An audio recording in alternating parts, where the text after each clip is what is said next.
Alex, you must be in despair about the way the relations between these two governments, these two great nations, have now broken down.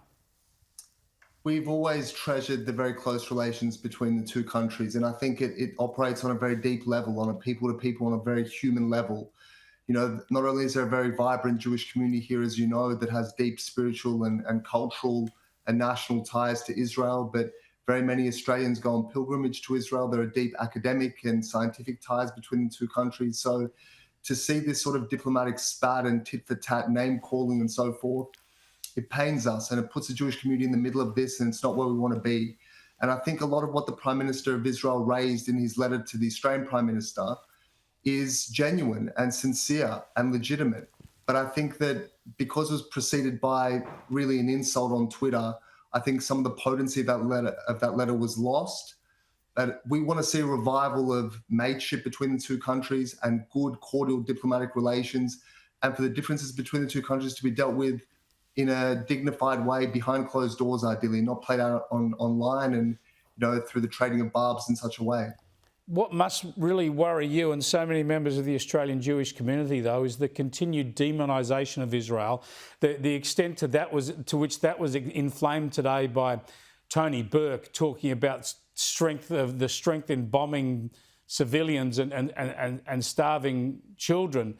And this is terrible demonisation of Israel, and it continues to make the Australian Jewish community feel abandoned by their own government, in the words of Netanyahu.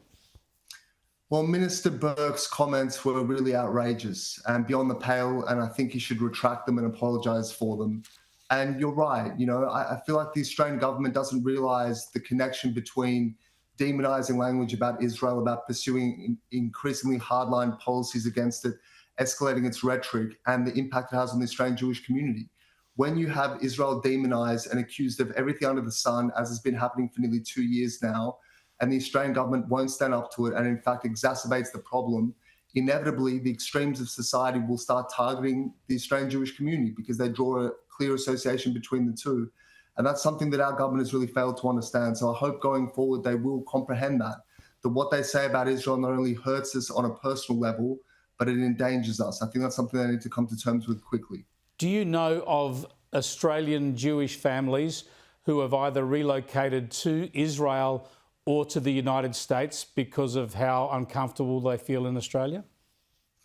Well, particularly in the last few months, I've been getting a lot of calls from members of the community who have deep roots in this country, who are proud Australians, who've been asking me some very difficult questions and doing so with no hysteria, with perfect calmness about when will be the time to leave, what measures they should take to relocate if need be.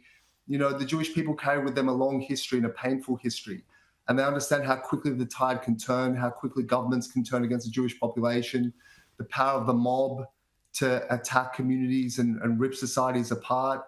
And the Jewish community is apprehensive, they're worried, and they're kind of peeking over their shoulder and across the shores as well, and wondering what the next move might be.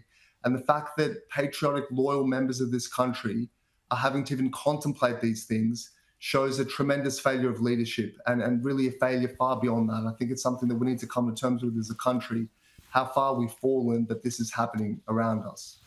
Well said, Alex. Thanks for joining us. Alex Richin there from the Executive Council of Australian Jewry. Now, I know a lot of you feel so frustrated and upset by this. This is not a matter just for the Australian Jewish community. This is for all Australians. Their fight is our fight.